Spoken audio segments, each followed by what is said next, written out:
So here's the thing.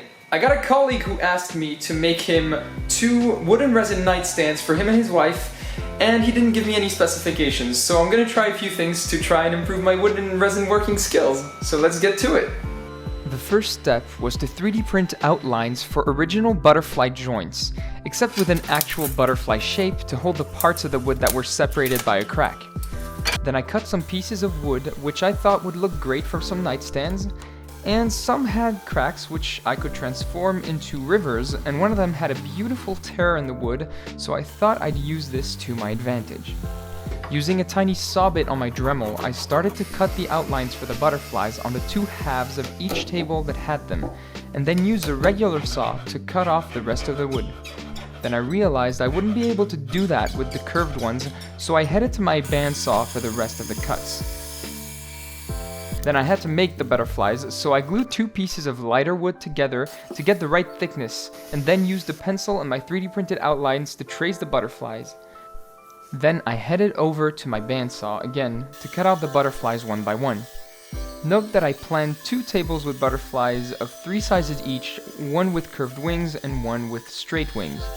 The next step was to assemble the butterflies in their respective positions on the wooden planks, sometimes using a mallet or adjusting with the bandsaw because the fit was too tight.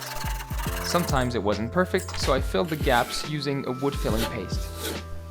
The next step was fun because I made myself a custom set of rails for my router to be able to get the nightstands nice and flat without needing an industrial planer.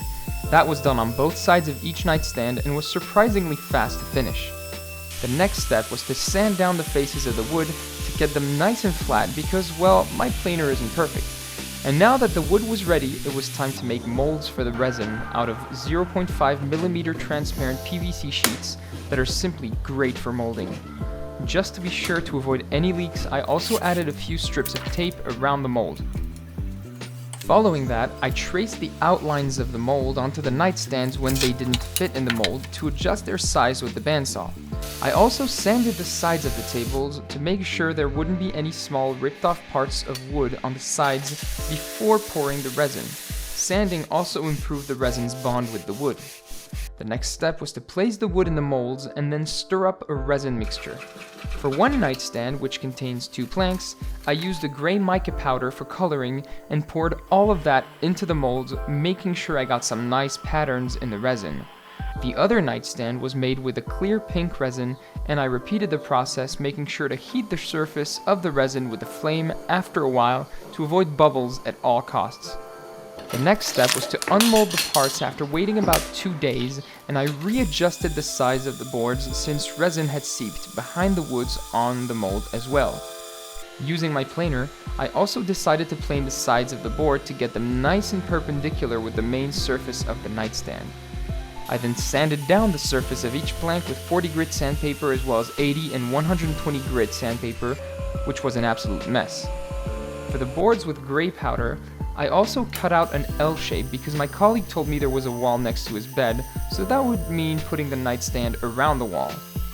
Using a manual planer, I also made sure there were no angles at the top, bottom, and sides of the nightstands. Considering my colleague has 2 small kids, he didn't specify it at the time, but you never know. I then sanded down all sides of the board with 40, 80, 120, and 240 sandpaper just to get small scratches on the surface but not too many. Same was done on the top and bottom of the planks.